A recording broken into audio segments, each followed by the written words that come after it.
नमस्कार, मी सुवर्ण जोशी. या विशेष कार्यक्रमामध्ये आपल्या सगळ्यांचं स्वागत. सध्या सारखं ऐकायला मिळतंय आर्थिक व्यवस्थेचे 3-13 वाजणार आहेत. डिप्रेशन फक्त घरी राहिल्याने नाहीये, तर याचं देखील डिप्रेशन आहे की पुढे नोकरीचं काय होणार आहे, इकॉनॉमीची परिस्थिती काय असणार आहे.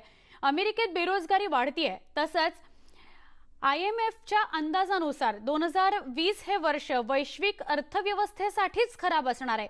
या सगळ्याच पार्श्वभूमीवर या विशेष कार्यक्रमामध्ये आपण बोलणार आहोत.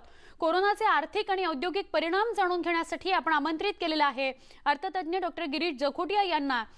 गिरीश सर, आपलं या विशेष कार्यक्रमामध्ये खूप खूप स्वागत. नमस्कार. गिरीश सर, लॉकडाऊन आहे आणि त्या पिरियडमध्ये आपण सगळे आपापल्या घरी अडकलो आहोत. काही अत्यावश्यक सेवांमधले आहेत तेच तेवढे फक्त बाहेर पडू शकतात. आम्ही आता स्टुडिओत आहोत, पण आपल्या घरून आपण आमच्याशी संवाद साधतायत. पहिलाच प्रश्न हाच आहे की कोरोनाचा इतका मोठा फैलाव आपण भारतामध्ये, महाराष्ट्रामध्ये बघतोय. त्यामुळे अर्थातच आर्थिक आता घडी आपण कशी बसवणार आहोत, ती किती विस्कटणार आहे, या सगळ्याविषयी अनेक प्रश्न आहेत. महामारीचे लगेचच आर्थिक आणि औद्योगिक परिणाम काय होऊ शकतात असं वाटतं आपल्याला? यातला पहिला मुद्दा असा की या सगळ्या महामारीचा म्हणजे कोरोनाचा जो एकूण परिणाम जागतिक अर्थव्यवस्थेचा जर आपण विचारात घेतला, तर कोरोनाचा हा सगळा समस्याग्रस्त कालखंड सुरू होण्यापूर्वीच गेली जवळजवळ 7-8 वर्षे जागतिक अर्थव्यवस्था किंवा जागतिक अर्थकारण हे धीम्या गतीनं चाललेलं होतं. एक 3-4 जर अर्थव्यवस्था आपण सोडल्या तर म्हणजे चीनमध्ये सुद्धा त्यांच्या जीडीपीच्या वाढीचा दर हा कमी झाला होता. आपल्याकडे तो दर कमी झाला आणि बाकीच्या विकसित देशांमध्ये सुद्धा हा प्रश्न होताच. त्यामुळे झालं असं की जागतिक अर्थकारण जे मुळातच असं मंदावलेलं होतं, या कोरोनाच्या इम्पॅक्टमुळे, कोरोनाच्या परिणामामुळे येणाऱ्या काही दिवसांमध्ये, काही महिन्यांमध्ये आम्हाला एक मोठी शक्यता अशी आहे की मोठ्या मंदीचा, ज्याला आपण बोलूयात something between recession and depression, ह्याचा मुकाबला करावा लागणार आहे. अर्थात इथे 2-3 महत्वाचे मुद्दे असे की युरोपातील जर्मनीची अर्थव्यवस्था, म्हणजे आता कोरोनाचा सामना करताना दक्षिण कोरिया, जपान, जर्मनी या देशांनी काही योग्य अशी पावलं सुरुवातीलाच उचलली आणि त्यामुळं हे लोक कोरोनाच्या आर्थिक आणि औद्योगिक परिणामांचा मुकाबला बऱ्यापैकी करताना दिसत आहेत. मी असं म्हणेन इथे या एकंदरीत वातावरणामध्ये काही गोष्टी मला असं वाटतं की कायमच्या सुद्धा बदलू शकतील. एक उदाहरण देतो की चीन बद्दलचा दृष्टिकोन संपूर्ण जगाचा हा मला असं वाटतं की कायमचा बदलू शकेल. मी आता चीनच्या मित्र राष्ट्रांबद्दल बोलणार नाही, म्हणजे मी रशिया, उत्तर कोरिया किंवा इराण या देशांबद्दल बोलत नाहीये. पण यातून थोडंसं जर पॉझिटिव्हली बोलायचं झालं तर कोरोनाचा सगळा हा परिणाम संपल्यानंतर एक शक्यता अशी आहे की सारं जग, विशेष करून विकसित देश आणि तिथल्या कंपन्या चीनला एक मोठा पर्याय म्हणून भारताकडे पाहू शकतील का, ब्राझील, अर्जेंटिनाकडे पाहू शकतील का, ऑस्ट्रेलियाकडे पाहू शकतील का. त्यामुळं आपण या सगळ्या परिणामांना सामोरं जाताना दोन्ही बाजू विचार केला पाहिजे की यातून निष्पन्न काय होणार आहे. आणि आणखीन एक यातला असा मुद्दा आहे की या कोरोनाच्या एकूण परिणामामुळे 3 गोष्टींकडे मी आपलं लक्ष वेधू इच्छितो. एक तर जगभरातले ज्यांना आपण मायग्रंट कामगार म्हणू, वर्कर्स म्हणू, they are called economic migrants, म्हणजे अर्थकारणासाठी, नोकऱ्यांसाठी वेगवेगळ्या ठिकाणी गेलेले कामगार आणि जे आपल्या मायदेशी किंवा आपापल्या गावी परतलेले आहेत. हा एक मोठा त्यातला भाग असणार आहे. नंबर 2, ज्याला तुम्ही तेल म्हणता, कच्चं तेल म्हणता, कच्चं तेल, कच्च्या तेलाची मागणी, त्याचे भाव वगैरे याच्यावर सुद्धा एक मोठा परिणाम होणार आहे. आणि नंबर 3, मला हे इथं आवर्जून सांगावंसं वाटतं माझ्या अमेरिकन, युरोपियन मित्रांना, गेल्या 70-80 वर्षामध्ये यांनी 3 वेव्हचा मोठा प्रचार केला होता. म्हणजे अगदी ऍग्रिकल्चर, शेतीची एक लाट, नंतर उत्पादनाची लाट आणि नंतर ज्याला आपण सेवा क्षेत्र म्हणतो. त्यामुळे यातून एक आणखीन चांगला परिणाम असाही दिसतो आहे की आम्हाला शेतीकडं, शेतीप्रधान उद्योगांकडं, तिथल्या रोजगाराकडं, ग्रामीण जीवनाकडं अत्यंत गांभीर्यानं पाहावं लागेल आणि आम्ही ते पाहायला सुरुवात केली पाहिजे. नक्की.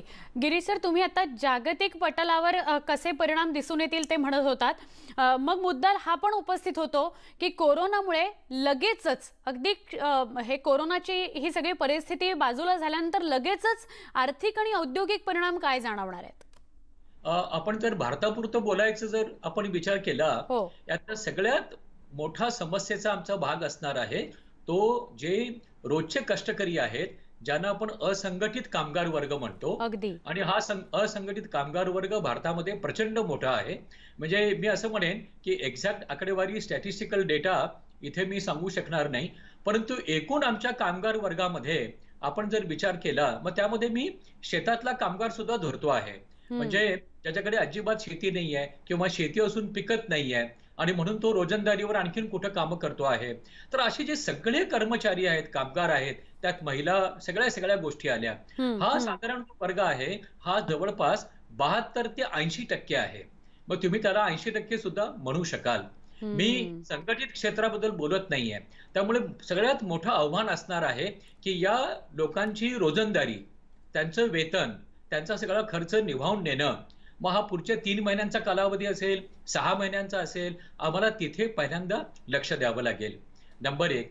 नंबर 2, हं, हं. कोरोनाचा सगळा परिणाम संपल्यानंतर आमचे कामगार जेव्हा उत्पादन क्षेत्रात येतील, सेवा क्षेत्रात येतील, सेवा क्षेत्रावरचा परिणाम माझ्या माहितीनुसार आणखीन 3-4 महिने दिसेल आणि तो मॅन्युफॅक्चरिंग पेक्षा जास्त असेल.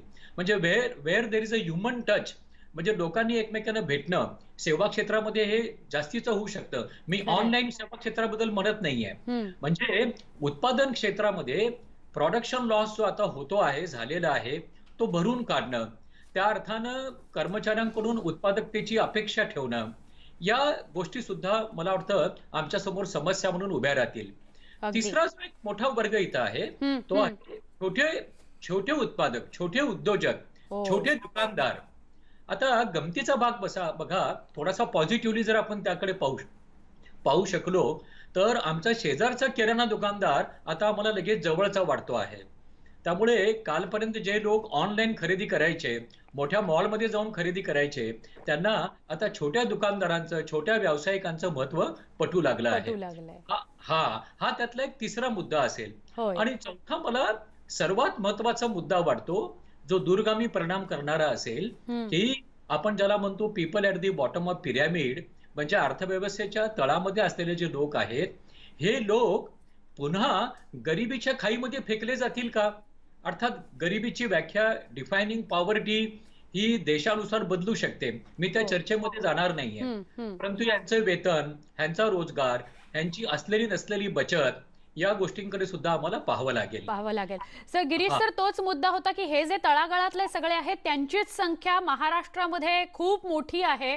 मग मुंबई आणि महाराष्ट्राचा जर विचार केला, ही लागण जास्त दिसते इथे आणि मुंबई आणि महाराष्ट्रातलीच अशी काही शहरं आहेत जिथे खूप मोठ्या प्रमाणात बाहेरनं लोक रोजगारासाठी, कामासाठी, नोकरी धंद्यासाठी आलेले आहेत. मग काय परिणाम जाणवतील असं वाटतं? तर सगळ्यात मोठा परिणाम जो मला सरळ सरळ दिसतो आहे, की बरेचसे कर्मचारी जे आपापल्या घरी गेलेत, विशेषतः बिहार किंवा उत्तर प्रदेशातले बरेच कर्मचारी परतलेत आणि हो. बरेच कर्मचारी इथे राहतायत, हं. नेटानं राहतायत. बरेच कर्मचारी महाराष्ट्रामध्ये, कर्नाटकात, आंध्रात परतलेले आहेत. त्यामुळं कोरोना संपल्यानंतर 1-1.5 महिना या कर्मचाऱ्यांना पुन्हा लगेच यावंसं वाटेल का? एक जी मनातली जी एक मानसिक भीती असते, कुटुंबियांना जी एक भीती असते, की आपण इथंच राहूयात, चटणी भाकरी खाऊयात, मुंबईला कशाला जायचं? त्यामुळे कामगारांचा, श्रमिकांचा तुटवडा हा मॅन्युफॅक्चरिंग सेक्टरमध्ये जाणवू शकतो आणि त्याबद्दल या सगळ्या उत्पादक क्षेत्राला, मॅन्युफॅक्चरिंग सेक्टरला काम करावं लागेल. दुसरा जो मुद्दा आहे, की मुंबईतले बरेच चाकरमानी, मग ते कोकणातले असतील, देशावरचे असतील, ह्यांचं काय चाललेलं असतं? गावी छोटी शेती भाऊ बघतो आणि इथून हा पगाराद्वारे त्याला सपोर्ट देतो. होय. म्हणजे मुंबईतला, पुण्यातला पगार आणि गावची छोटी शेती, असं ते एक सोशल मॉडेल, अर्निंग मॉडेल यांचं तयार झालेलं होतं. हं, हं. त्यामुळे या कर्मचाऱ्यांना आता हे कळणार नाहीये नीटपणे, की आपण नेमकं करावं काय? शेतीमध्ये तर पुरेसं पिकत नाही. 7-8 जणांचं कुटुंब काही शेतीवर चालणार नाही. बरोबर? आणि जो महाराष्ट्राचा भाग आहे, जिथे पुरेसं पाणी नाहीये, सिंचन नाहीये. मला असं वाटतं, की आम्हाला त्या लोकांकडं प्राधान्यानं पाहावं लागेल, जिथे शेती आणि मुंबईतला पगार या दोन्ही गोष्टी एकत्र चालतायत. तिसरा हं. मुद्दा मला जो इथे खूप म्हणजे परिणामकारकरित्या मांडावासा वाटतो आणि तो असा, आपण आता जर महाराष्ट्राचा विचार केला ना, तर मुंबई, नाशिक, औरंगाबाद आणि खाली पुणे, या चौकटीला सूज आलेली होती. आता यातला चांगला अर्थ असा, की कोरोनामुळे आम्हाला हे तरी कळलं, की महाराष्ट्रामध्ये आणखीन कुठं कुठं चांगलं काय काय होऊ शकतं, ही सूज कशी कमी करता येईल, ती नक्की. मुळात गेल्या 8-9 वर्षामध्ये कमी झाली आहे. म्हणजे औद्योगिक क्षेत्रामधला नाशकातला विस्तार थंडावलाय, औरंगाबादमधला थंडावलाय. ओके. नक्की परंतु सर. पुण्याच्या अवतीभोवती आता पुण्यातली जी कोरोनाग्रस्तांची संख्या आपण जी मोठी बघतो, मुंबई नंतरची महाराष्ट्रातली, त्याचं हे एक कारण आहे. नक्की म्हणजे सर.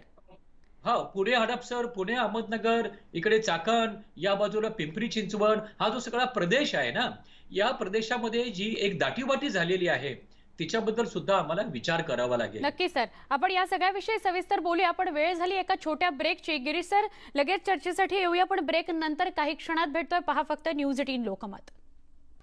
अर्थतज्ञ गिरीश जकोटिया यांच्याशी आपण बोलतो आहोत. अर्थव्यवस्थेचं नेमकं काय होईल, काय परिणाम जाणवतील आणि त्याला कसं सामोरं जायचं, या सगळ्या अनुषंगाने त्यांच्याशी संवाद साधतोय.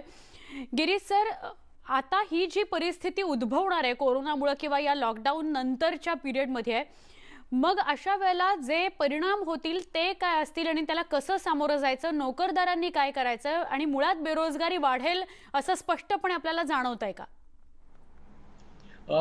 काही क्षेत्रांमध्ये बेरोजगारी जरूर वाढेल.